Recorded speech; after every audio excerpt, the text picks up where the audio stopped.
और बड़ी खबर आ रही है, विनाशकारी भूकंप से प्रभावित सीरिया ने भारत से मदद मांगी है। सीरियाई दूतावास ने भारत में लोगों से दान करने की अपील की है। देखिए, भारत लगातार तुर्की और सीरिया की पहले से ही मदद कर रहा है, लेकिन इस बीच अब ये बड़ी खबर सामने आ रही है कि सीरियाई दूतावास ने भारत में लोगों से दान करने की अपील की है। तो आपको बता दें, मदद और सहायता लगातार भारत की तरफ से सीरिया भी पहुंच रही है, तुर्की भी पहुंच रही है, लेकिन इस बीच अब देखिए सीरिया की तरफ से भी, क्योंकि सीरिया लगातार प्रभावित हो रहा है, वहां पर 3000 से ज्यादा लोगों की मौत हो चुकी है। ऐसे में अब सीरिया की तरफ से भारत में लोगों से दान करने की अपील की गई है।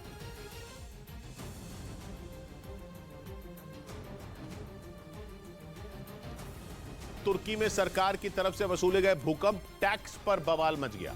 तुर्की में 1999 में भी विनाशकारी भूकंप आया था, जिसके बाद वहां की सरकार ने लोगों से भूकंप टैक्स वसूलना शुरू किया था, जिससे जमा रकम का इस्तेमाल भूकंप और दूसरी प्राकृतिक आपदा से निपटने के लिए होना था। लेकिन अब उसी भूकंप टैक्स को लेकर लोगों ने सरकार पर सवाल खड़े करने शुरू कर दिए, क्योंकि 6 फरवरी को आए इस विनाशकारी भूकंप से 15,000 से ज्यादा लोगों की मौत हो चुकी है। घायलों की संख्या 35,000 से ज्यादा है। दिन रात राहत और बचाव का काम किया जा रहा है, लेकिन तबाही इतनी बड़ी है कि हजारों लोगों तक अभी तक मदद नहीं पहुंच सकी है। इसी वजह से भूकंप टैक्स को लेकर लोगों का गुस्सा सरकार के खिलाफ भड़क उठा। पूछा जा रहा है कि भूकंप से निपटने के नाम पर जो टैक्स वसूला गया, वो रकम कहां गई, क्योंकि भूकंप की वजह से हजारों लोग बेघर हो गए।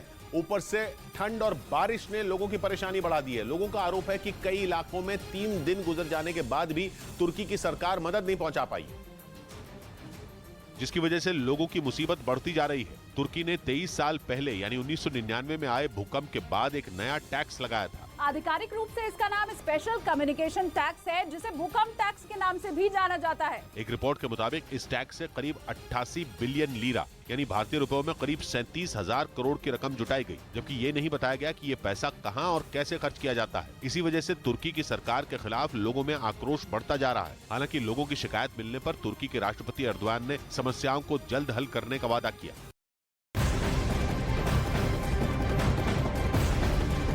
वहीं सीरिया के सिविल डिफेंस ने यह बताया है कि सीरिया में भूकंप से मरने वालों की संख्या बढ़कर 3,377 हो गई है,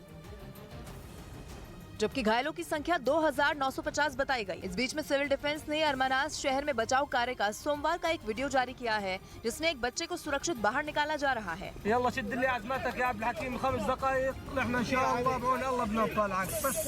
मलबे के नीचे दबे बच्चे को अपना हाथ बढ़ाने के लिए कहा गया और थोड़ी देर में उसे बाहर निकाल लिया गया। सबने ऊपर वाले को शुक्रिया कहा।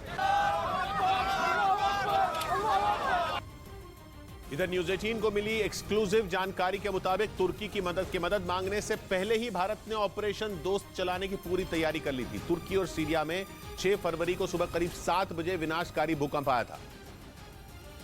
और न्यूज 18 को मिली एक्सक्लूसिव जानकारी के मुताबिक भूकंप आने के महज 1 घंटे के अंदर ही भारत ने ऑपरेशन दोस्त पर काम शुरू कर दिया था। प्रधानमंत्री नरेंद्र मोदी के निर्देश के तुरंत बाद 6 फरवरी की सुबह 7:30 से 8 के बीच ऑपरेशन दोस्त की तैयारी पर चर्चा शुरू हो गई थी। सबसे पहले विदेश मंत्री एस जयशंकर ने सुबह 10 बजे एक बैठक की। इसके बाद प्रिंसिपल सेक्रेटरी पीके मिश्रा ने 12:30 बजे अलग अलग मंत्रालयों के साथ बैठक की। बैठक में कैबिनेट सचिव, गृह सचिव, स्वास्थ्य सचिव और एनडीआरएफ के महानिदेशक के अलावा कई दूसरे अधिकारी भी शामिल थे। और ये तमाम बैठकें तब शुरू हुई थी जब तुर्की की तरफ से मदद के लिए भारत को किसी तरह का कोई आधिकारिक अनुरोध नहीं मिला था।